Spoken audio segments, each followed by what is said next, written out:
Welcome to ఉదయం news. ముందుగా headlines చూద్దాం. తెలంగాణ కులగణన సర్వే నివేదిక విడుదల చేసిన సీఎం. రాష్ట్రంలో 1.12 కోట్ల కుటుంబాలపై కులగణన సర్వే పూర్తి. ఇది సంక్షేమ విధానాల రూపకల్పనకు ఉపయోగపడుతుందన్న రేవంత్ రెడ్డి.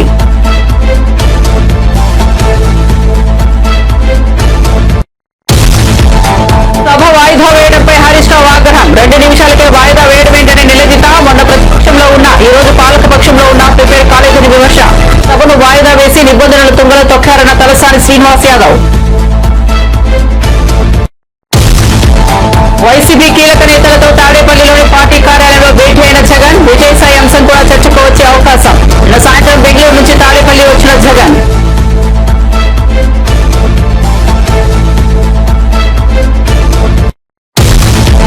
తీన్మార్ మల్లన్న ఆర్ కృష్ణయ్యపై కేఏపాల్ సంచలన వ్యాఖ్యలు. బీసీలను మోసం చేస్తున్న తీన్మార్ మల్లన్న అన్న కేఏపాల్.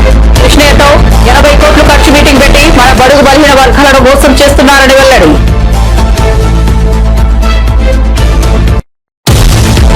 తిరుపతి డిప్యూటీ మేయర్ పదవి టీడీపీ కైవసం. డిప్యూటీ స్పీకర్ గా మునికృష్ణ. 26 ఓట్లతో మ్యాజిక్ ఫిగర్ అందుకున్న మునికృష్ణ. వైసీపీ అభ్యర్థి భాస్కర్ రెడ్డికి 21 ఓట్లు.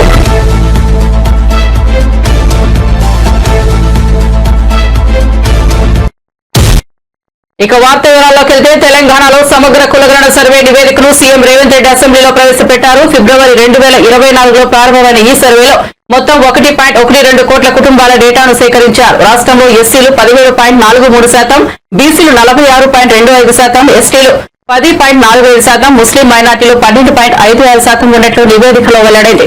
సర్వే నిర్వహణకు 125 కోట్లు ఖర్చు కాగా ఇది సంక్షేమ విధానాల రూపకల్పనకు ఉపయోగపడుతుందని సీఎం తెలిపారు. 3,68,76,544 అని ఎంతైనా పాలశంకర్ గారు మీరు చెప్పింది ఇదేనా? అది ఏ పేజీలో ఉంది అని అంటే మరి పేజీ నెంబర్ ఇక్కడ లేనట్టుంది. కానీ అట్లనే కొంచెం అట్లా లోపలికో మిత్రమా, ఒక శాంతిటీ మళ్ళీ అడుగుతా. అదే దాంట్లో కొంచెం ముందుకు వెళ్తే కాస్ట్ వైజ్ పాపులేషన్ అని ఒక పేజీ ఉంటుంది. సీరియల్ నెంబర్ దీంట్లో లేదు కానీ ఒక్కసారి అది 33 పేజ్ నెంబర్ 33.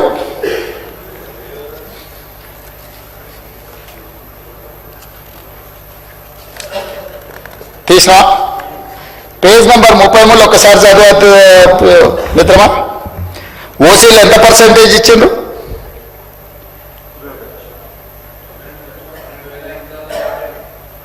పర్సెంటేజ్ ఓసీ అని 21%.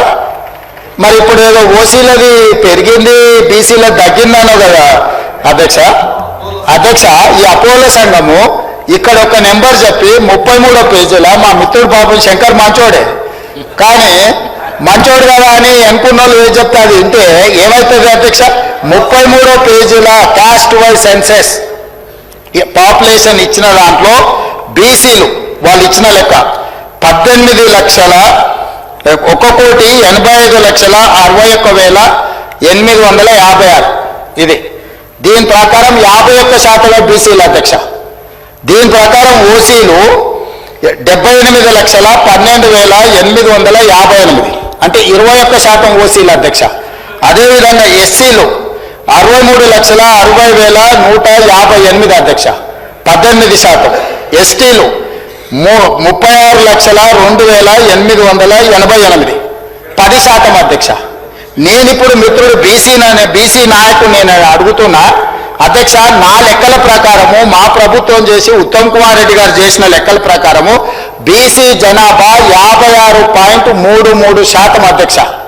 2014లో ఇంటెన్సివ్ హౌస్ హోల్డింగ్ సర్వే ప్రకారం బీసీలు 51% అధ్యక్ష. ఈరోజు బీసీలు పెరిగినరా తగ్గినరా అధ్యక్ష? ప్లస్ ఓసీలు వీళ్ళిక్కడ అధ్యక్ష, వీళ్ళిక్కడ ఏం చూపించింది అధ్యక్ష? 21% చూపించింది అధ్యక్ష. కానీ అదే మా ఉత్తమ్ కుమార్ రెడ్డి గారు చేసిన సర్వేలో ఓసీల పర్సెంటేజ్ ఎంత చూపించింది అధ్యక్ష? లెక్కలన్నీ మీకు డీటెయిల్గా ఒక 1 by 1 మొత్తం చెప్పి నేను డీటెయిల్స్ చెప్పిన కదా అధ్యక్ష. 15% ఏమో ఉత్తమ్ కుమార్ రెడ్డి గారు చెప్పిన దాంట్లో ఓసీల శాతం ఉంటే ఈ అబద్ధాల సంఘం పెట్టిన డాక్యుమెంట్లో 21% ఓసీలు ఉన్నారు అధ్యక్ష.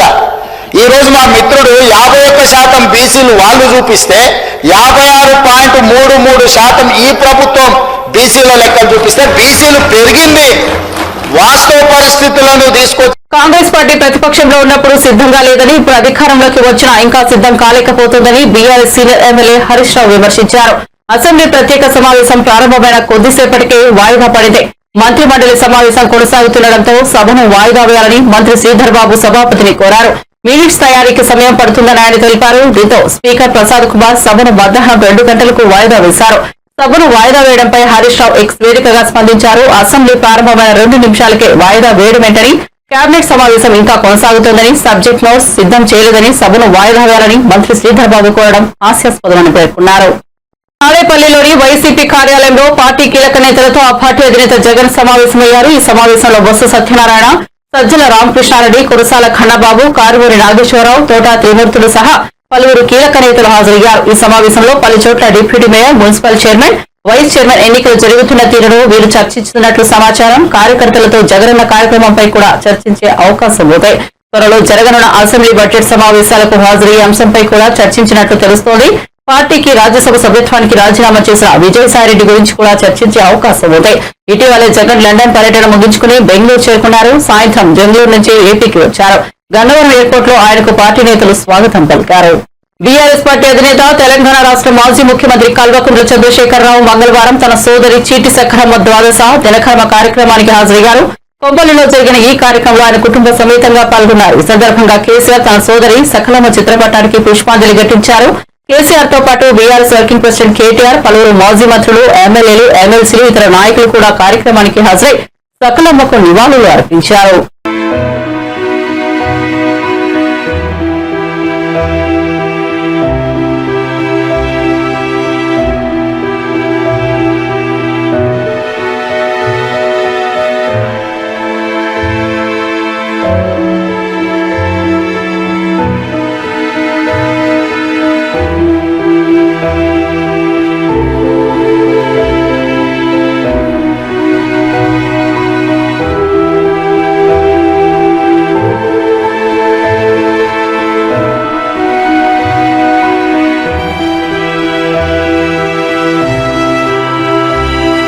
తెలంగాణ ప్రభుత్వం చేపట్టిన కులగణన దేశానికి రోల్ మోడల్ గా నిలుస్తుందని ప్రభుత్వ విప్ బీర్ల ఐలయ్య అన్నారు. ఈ సందర్భంగా ఆయన మాట్లాడుతూ కులగణన విజయవంతంగా పూర్తవడంతో బీఆర్ఎస్ పార్టీ అసహనం వ్యక్తం చేస్తోందని విమర్శించారు. గత ప్రభుత్వం రెవెన్యూ డివిజన్ ను శాస్త్రీయబద్ధంగా చేయలేని ప్రస్తుత ప్రభుత్వం కులగణను సమర్థవంతంగా నిర్వహించిందని తెలిపారు.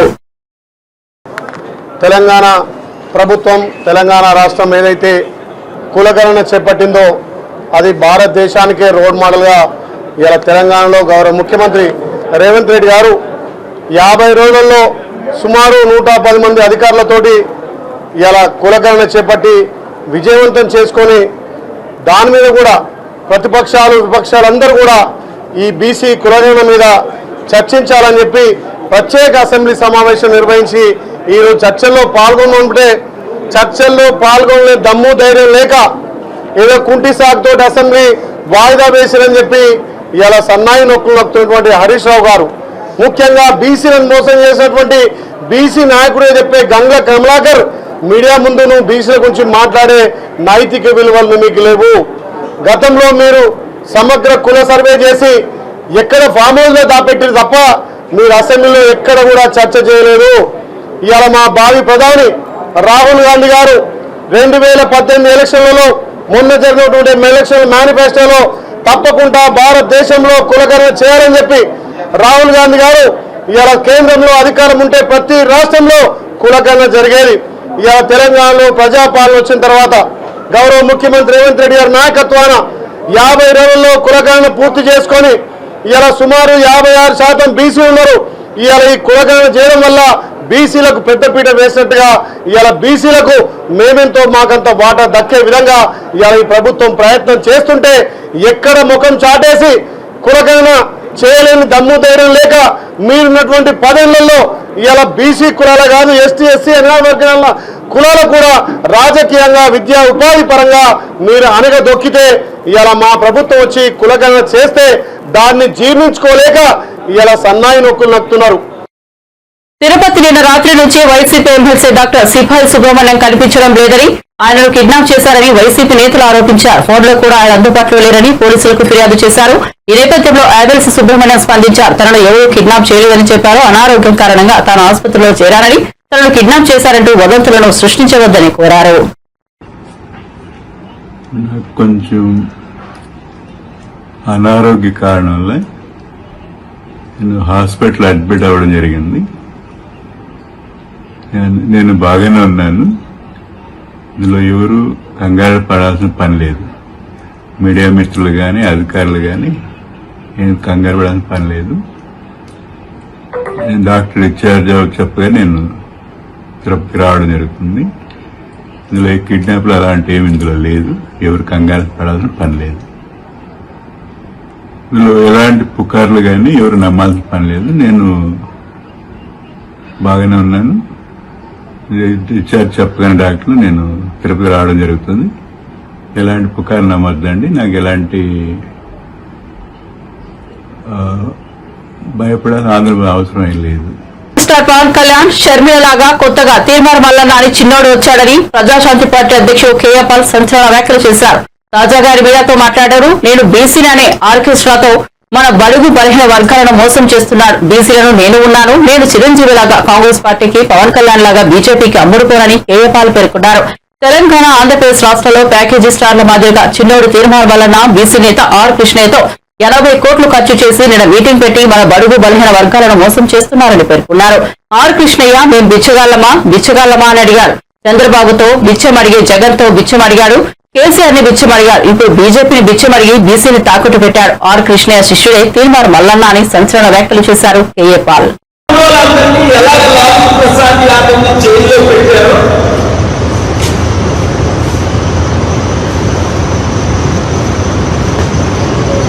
మనకు తెలిసిందే. మమతా బెనర్జీ ఎంతమంది ఎమ్మెల్యేలు ఎంపీని జైల్లో పెట్టారో మనకు తెలిసిందే. ఈరోజు జగన్మోహన్ రెడ్డికి బీజేపీ వైసీపీ ఎంపీ అయినా ఆర్ కృష్ణయ్య రాజీనామా చేయించక ముందే నేను చెప్పాను, ఆర్ కృష్ణయ్యని బీజేపీ తొత్తుగా ఓట్లు పాల్గొంటారు అని. జగన్మోహన్ రెడ్డి రూపాయి తీసుకోకుండా ఆర్ కృష్ణకి 500 కోట్లు విలువైన ఎంపీ రాజ్యసభ సీట్ ఇస్తే అప్పుడు జగన్ ప్రశంసించాడు. ఇప్పుడు బీజేపీ దగ్గర 1700 కోట్లు దీనికి ఇప్పుడు తెలంగాణ, ఆంధ్రప్రదేశ్ రాష్ట్రంలో ప్యాకేజ్ స్టార్లైన శర్మిల, పవన్ కళ్యాణ్ లాగే చిన్నోడు ఒకడు కొత్తోడు వచ్చాడు. వాడి పేరు తీర్మార్ మల్లన్న. వారి మీద అనేక రౌడీస్ కేసులు ఉన్నాయి. మేము బీసీని అని ఆర్ కృష్ణయ్యతో బీసీలందరినీ 80 కోట్లు ఖర్చు పెట్టి నిన్న మీటింగ్ పెట్టి మన బడుగు బలహీన వర్గాన్ని మోసం చేస్తున్నాడు. ఆర్ కృష్ణయ్య మిచ్చగలవా అన్నాడు. చంద్రబాబుతో భిక్షం అడిగాడు, కేసీఆర్ని భిక్షం అడిగాడు, వైసీపీని భిక్షం అడిగాడు, ఇప్పుడు బీజేపీని భిక్షం అడిగి బీసీని తాకట్టు పెట్టేశాడు. వారి శిష్యుడే తీర్మానం వల్ల దానికి రుజువే నేను తెలంగాణలో మీటింగ్. బీసీలాగా మనం అమ్ముకోవాలా? 60% ఉన్నోళ్ళు నేను ఉన్నాను కదా. ఎవరికి అమ్ముడుకోని చిరంజీవిలాగా అమ్ముడుకోలేదు కాంగ్రెస్ కి, పవన్ కళ్యాణ్ లాగా తెలుగుదేశం బీజేపీకి అమ్ముడుకోలేదు. ఎంత పెద్ద పదవులు ఇస్తానన్నా సరెండర్ అవ్వలేదు. విజయసాయి రెడ్డి అమ్ముడుకోలేదు. పాపం జగన్మోహన్ రెడ్డి జైల్లో పెట్టించి చంద్రబాబు నాయుడు లీక్ చేసి పవన్ కళ్యాణ్ సీఎం చేయడానికి అక్కడ తెలంగాణలో ఏకనాథ్ సింగర్ కాంగ్రెస్ ని 4 ముక్కలు చేసేశారు. రేవంత్ రెడ్డి మొక్క, జగ్గారెడ్డి మొక్క, పొంగులేటి శ్రీనివాస్ రెడ్డి మొక్క, బట్టి విక్రమార్క మొక్క, ఈ 4 ఎమ్మెల్యేలు ముక్కలు చేసి తెలంగాణలో బీజేపీ గవర్నమెంట్ ఫార్మ్ చేయడానికి ఇప్పుడు కేసీఆర్ బీజేపీ. పరిగి నియోజకవర్గంలోని శివారెడ్డిపల్లిలో 1000 కోట్ల రుణమాఫీ అయిందని, బీఆర్ఎస్ హయాంలో ఈ గ్రామంలో ఎంత రుణమాఫీ అయిందో చర్చకు సిద్ధమా అని కేటీఆర్ కు పరిగి ఎమ్మెల్యే రామ్మోహన్ రెడ్డి సవాల్ విసిరారు. సోమవారం ఆయన గాంధీభవన్ లో మీడియాతో మాట్లాడారు. కాంగ్రెస్ ప్రభుత్వం శివారెడ్డిపల్లిలో 1,66,00,000 రుణమాఫీ చేసిందని, బీఆర్ఎస్ చేసిన చారానా రుణమాఫీ వడ్డీకి కూడా సరిపోలేదని ఎద్దేవా చేశారు. వికారాబాద్ లో ఒక్క రైతుకైనా రుణమాఫీ చేశారా అని బీఆర్ఎస్ ను ప్రశ్నించారు. అంబేద్కర్ విగ్రహం ఆవిష్కరణ పేరుతో పరిగి వచ్చిన కేటీఆర్ రేవంత్ రెడ్డిని లాటరీ సీఎం అని కామెంట్స్ చేయడం సరికాదన్నారు. పార్టీ మొత్తం కూడా అంబేద్కర్ గారి ఎప్పుడు కూడా మేము వారి యొక్క కృషికి వారికి రాజ్యాంగం రాసిన అవకాశాన్ని కాంగ్రెస్ పార్టీ కల్పించింది. మరి నువ్వు ఈరోజు ఆ పేరు చెప్పుకొని ఈరోజు మోసం చేసే విధంగా నువ్వు ప్రకటన చేస్తున్నావు. ఒక్కసారి నువ్వు ఆలోచన చేస్తే నువ్వు కొన్ని ఊర్లలోనే అయ్యింది రుణమాఫీ అంతనే కాలేదన్నావు. మా యొక్క ప్రణాళికనే అది. మేమేం చేసినామంటే మేము ఫస్ట్ వరకు మేము ఎక్స్టెన్షన్ చేసినాం డేట్. ఎందుకు ఎక్స్టెన్షన్ చేసినామంటే చాలా మటుకు మాకు విజ్ఞాపన పత్రాలు వచ్చినాయి. ఎవరైతే గ్రామ సభలు కూడా మొదటి గ్రామ సభలో దరఖాస్తు చేసుకోలేదు, రెండో గ్రామ సభలో అప్లికేషన్ పెట్టుకున్నాం. ఆ రెండో గ్రామ సభలు లేకుంటే ఎన్డీఓ కార్యాలయాలు పెట్టుకోవడానికి 1వ తారీఖు వరకు, ఈరోజు 3వ తారీఖు 1వ తారీఖు వరకు ఎక్స్టెన్షన్ చేసినాం. మరి అలాంటి సందర్భంలో కూడా మేము 26 జనవరికి ప్రోగ్రామ్ లాంచ్ చేస్తామని చెప్పి గతంలోనే ప్రకటన ఇచ్చినాం. మరి ఏ విధంగా చేయాలని ఆలోచిస్తున్నా మా గౌరవ ముఖ్యమంత్రి రేవంత్ రెడ్డి గారు చిన్న పల్లెలను సెలెక్ట్ చేసి కేవలం 1000 జనాభా 15 మందిల జనాభా ఉన్నటువంటి గ్రామాలను సెలెక్ట్ చేసి అక్కడ అన్ని ఇచ్చే కార్యక్రమం పెట్టాం. ఉదాహరణకు నా శివారెడ్డిపల్లి గ్రామానికి ఎంతమంది అయితే రుణాలు తీసుకున్నారో, ఎంతమంది అప్లికేషన్లు బ్యాంకులలో పెండింగ్ ఉన్నాయో వాళ్ళందరికీ కూడా రుణమాఫీ చేసేసినాం. 1 కాదు 2 కాదు. మా యొక్క శివరెడ్డిపల్లి గ్రామానికి దగ్గర మేము చేసినటువంటి రుణమాఫీ 1,66,00,000 రూపాయలు చేసినాం. చిన్న గ్రామం మాది, 1200 ఓట్లు ఉంటాయి. 1,66,00,000. ఇది గవర్నమెంట్ స్టాటిస్టిక్స్, ప్రైవేట్ కాదు. నువ్వు ఆర్టీఐకి దరఖాస్తు చెయ్యి, నీకు అదే రిపోర్ట్ వస్తుంది.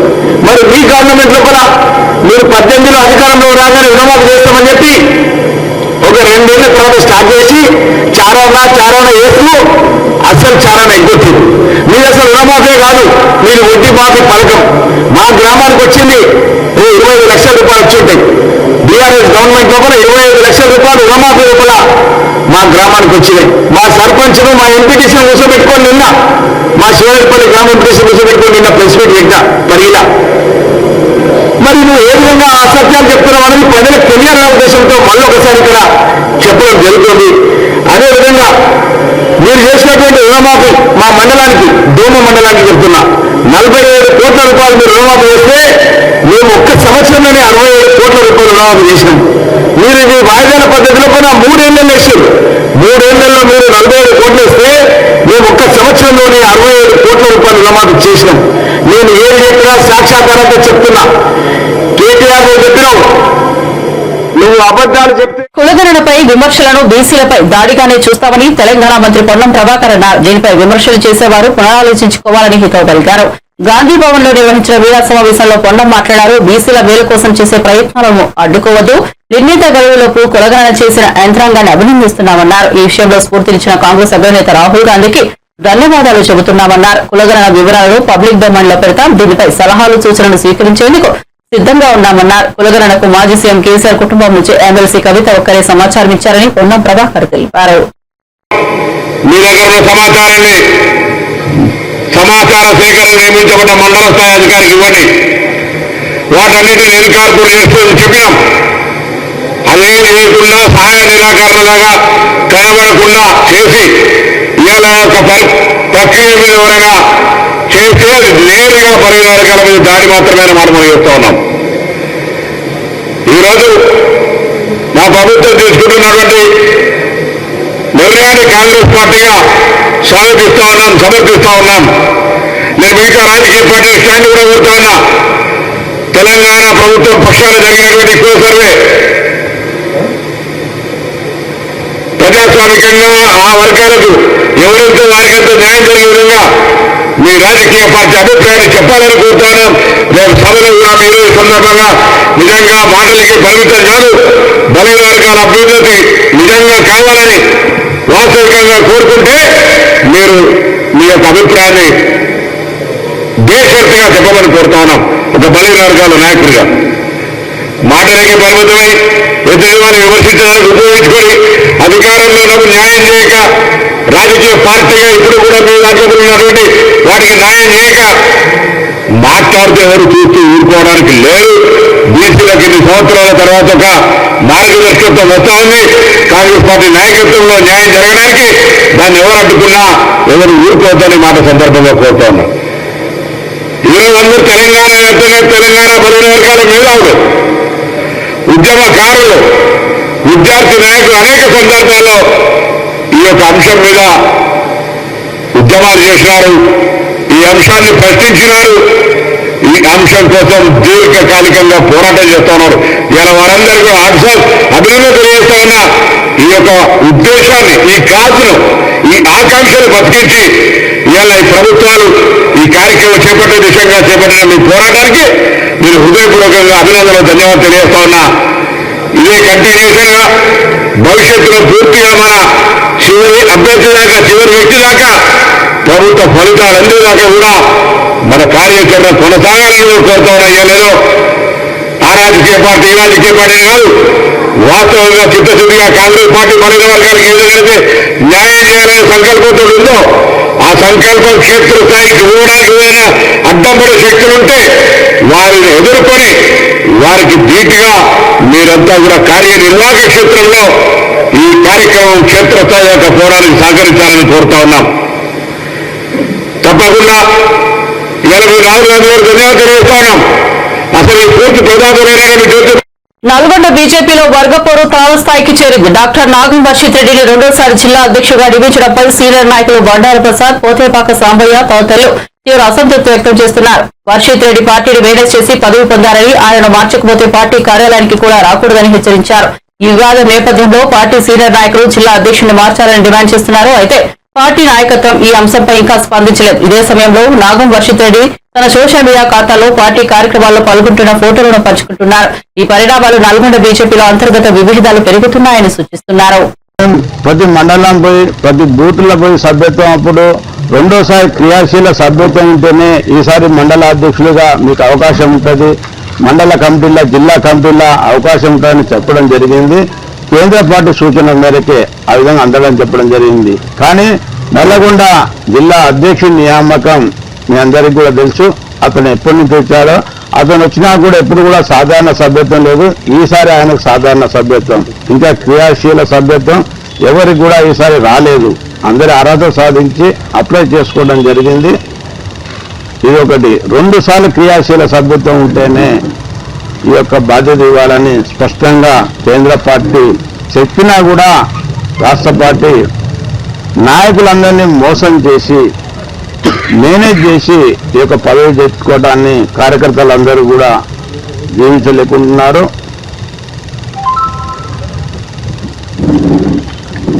అదేవిధంగా ఈ యొక్క గత 11 నెలలుగా అతని యొక్క వాలకం మేము అందరం కూడా గమనిస్తూనే ఉన్నాం. పేమెంట్ వర్కర్లను పెట్టుకుని నిజమైన కార్యకర్తలను అవమానపరిచే విధంగా అతని యొక్క కార్యక్రమాలు ఉన్నాయి.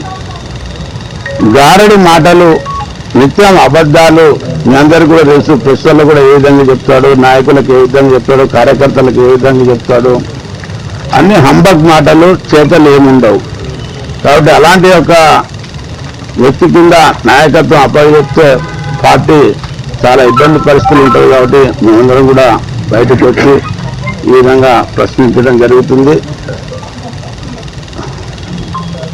అదేవిధంగా ఇతను వ్యక్తులను మోసం చేసే వ్యక్తులను చూసినా కానీ పార్టీని మోసం చేసి పదవి తీసుకోవటం వర్షిత్ రెడ్డికి దక్కింది. కాబట్టి ఇప్పటికైనా మేమందరం కూడా మొదటి నుంచి కూడా ఇతని యొక్క కార్యక్రమాలు, పార్లమెంటుకి ఎన్నికల్లో నిధులు ఏ విధంగా దుర్వినియోగం చేసింది, ఇతను అధ్యక్షుడైనాక కరెంటు బిల్లు ఏ విధంగా పెండింగ్ ఉంది బీజేపీ ఆఫీసులో, ఏ రోజు కూడా ఒక పేపర్ కూడా మన బీజేపీ ఆఫీసులో చదువుదామంటే కార్యకర్తలకు అందుబాటులో లేదు. మేమందరం కూడా కష్టపడి భవ్యమైన కార్యాలయం నిర్మాణం చేసినాం. అతను చేసింది ఏమీ లేదు, హంబక్. కాబట్టి ఎంత కూడా గమనించాలని, ఖచ్చితంగా అతను చేంజ్ చేసే వరకు మేము ఎవరం కూడా ఆ బీజేపీ ఆఫీసు మెట్లు తొక్కదలుచుకోలేదు. ఖచ్చితంగా నాయకత్వం మాకు అనుకూలంగా ఉంటుందని నిర్ణయం తీసుకుంటామని భావిస్తున్నాం. తిరుపతి నగరపాలక సంస్థ డిప్యూటీ మేయర్ ఎన్నికల సందర్భంగా రాజకీయ ఉద్రిక్తతలు చోటు చేసుకున్నాయి. వైఎస్ఆర్ కాంగ్రెస్ పార్టీ నేతలు తమ కార్పొరేటర్లు ప్రలోభాలకు గురై కిడ్నాప్ చేయబడ్డారని ఆరోపించారు. వైసీపీ చిత్తూరు జిల్లా అధ్యక్షుడు భూమన కరుణాకర్ రెడ్డి ప్రకారం కార్పొరేటర్లు అమర్నాథ్ రెడ్డి, శేఖర్, అజయ్ కుమార్ ఆస్తులు ధ్వంసం చేయబడ్డాయి. అదేవిధంగా మంత్రి అనగాని సత్యప్రసాద్ టీడీపీ అనుకూల రౌడీలను పంపి దాడులు చేయించారని ఆరోపించారు. వైసీపీకి చెందిన 4 కార్పొరేటర్లు 45వ వార్డు అనీష్, 50వ డివిజన్ అనిల్, 16వ వార్డు మోహన్ కృష్ణ యాదవ్, 5వ వార్డు అమర్నాథ్ రెడ్డి కిడ్నాప్ చేయబడ్డారని వారి కుటుంబాల ఆందోళన చెందుతున్నాయని తెలిపారు. Janasena MLA R N Srinivasulu rowdy రాజకీయాలు చేస్తున్నారని డిప్యూటీ సీఎం పవన్ కళ్యాణ్ దీనిపై స్పందించాలన్నారు. ఈ ఘటనపై హైకోర్టులో లంచ్ మోషన్ పిటిషన్ దాఖలు చేసి ఎన్నికలను వాయిదా వేయాలని కోరారు. కిడ్నాప్ కు గురైన కార్పొరేట్ల ప్రాణాలను ప్రమోదముందని ఎస్పీ వారు రక్షణ కల్పించాలని విజ్ఞప్తి చేశారు. 200 మంది పోలీసుల సమక్షంలోనే కార్పొరేటర్లు కిడ్నాప్ చేయబడ్డారని, పోలీసులు ప్రేక్షక పాత్ర వహించారని విమర్శించారు. తిరుపతి ఎమ్మెల్యే ఆర్ఎన్ శ్రీనివాసులు నీచంగా వ్యవహరిస్తున్నారని ఆరోపించారు. హోటల్లో ఉంటే, రిసార్ట్స్ లో ఉంటే రాత్రి 12 గంటలకు తిరుపతికి సంబంధించినటువంటి రౌడీలు ఈ తిరుపతి ఎమ్మెల్యే ఆరణి శ్రీనివాసులు కొడుకు మదనట, అతను అమ్మాయిలు ఆడవాళ్ళు అనేది కూడా చూడకుండా ప్రతి రూము తట్టి మీ అంతు చూస్తాం, మీ కథలు చూస్తాం, చాలా అమానవీయంగా వాళ్ళ మీద ప్రవర్తించటం, అవన్నీ కూడా వీడియోల ద్వారా మొత్తం సభ్య ప్రపంచమంతా కూడా చూసింది. చివరకు అభినయ్ వెళ్లి మా వాళ్ళనందరినీ కూడా వాళ్లతో వాగ్వాదం చేసి ఆ రౌడీలతో విడిపించుకొని రావటం జరిగింది. పొద్దున్నే వాళ్ళనందరినీ కూడా మా ఎంపీ గారు గురుమూర్తి గారు, శాసన మండలి సభ్యులు డాక్టర్ సిపాయి సుబ్రహ్మణ్యం గారు, మా మేయర్ శిరీష గారు, వీరి ఆధ్వర్యంలో అందరూ ఒక బస్సులో ఓటింగ్ కు పాల్గొనడానికి వెళితే మార్గమధ్యంలోనే ఆపేసి ఆ బస్సును అద్దాలన్నీ కూడా విరగ్గొట్టి, దీనికంతా కూడా అన్నా రామచంద్రుడు అనేటువంటి ఒక ఆకు రౌడీ నాయకత్వంలో అతని శిష్యుడు శంకర్ ఇంకా ఇతర అనేక అసాంఘిక. బులెటిన్ ముగించే హెడ్లైన్స్ మరోసారి చూద్దాం. తెలంగాణ కులగణన సర్వే నివేదిక విడుదల చేసిన సీఎం. రాష్ట్రంలో 1.12 కోట్ల కుటుంబాలపై కులగణన సర్వే పూర్తి. ఇది సంక్షేమ విధానాల రూపకల్పనకు ఉపయోగపడుతుందన్న రేవంత్ రెడ్డి.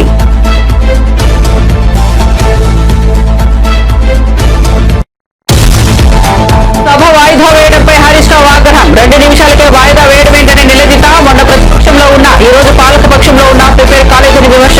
సభను వాయిదా వేసి నిబంధనలు తుంగలో తొక్కారన్న తలసాని శ్రీనివాస్ యాదవ్. వైసీపీ కీలక నేతలతో తాడేపల్లిలోని పార్టీ కార్యాలయంలో భేటీ అయిన జగన్. విజయసాయి అంశం కూడా చర్చకు వచ్చే అవకాశం. నిన్న సాయంత్రం బెంగళూరు నుంచి తాడేపల్లి వచ్చిన జగన్.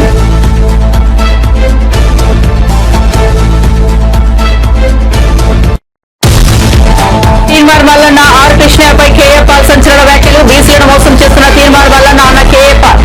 కృష్ణయ్యతో 80 కోట్లు ఖర్చు మీటింగ్ పెట్టి మన బడుగు బలహీన వర్గాలను మోసం చేస్తున్నారని వెల్లడి.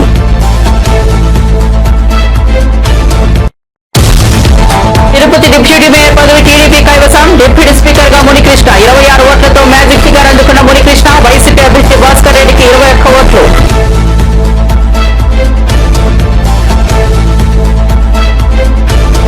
మరిన్ని అప్డేట్స్ కోసం చూస్తూనే ఉండండి ఉదయం న్యూస్.